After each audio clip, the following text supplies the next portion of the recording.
The dramatic Wiltshire skies have something new to frown on.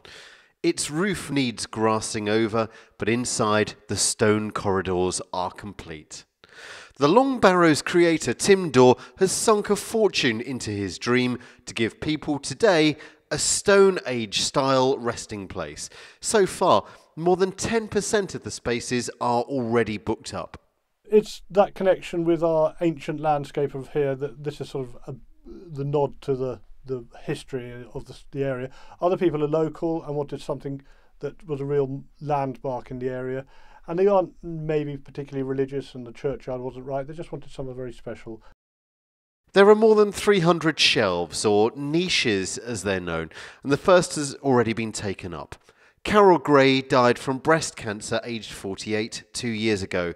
Her husband put her ashes in a niche this week.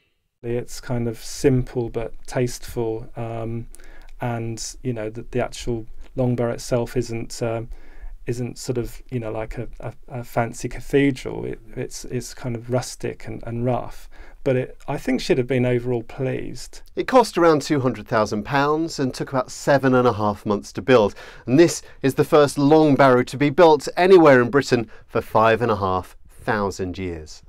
It was the Neolithic way to bury. There are long barrows all over Wiltshire. This one at West Kennet is probably the most famous. The one at All Cannings has no electricity, no toilet facilities. There is only really one concession to modern convenience. Inside, we've made it far roomier. We've had the ability to use more stone and do wonderful corbelled tall roofs rather than just flat roofs, and make it so we can actually stand up in here instead of being crawling around. It's all about being at one with nature under those brooding Wiltshire skies. Tim Daw hopes as people pass from this life to whatever's next, they'll pick his old-fashioned way of being laid to rest. Robert Murphy, ITV News, All Cannings.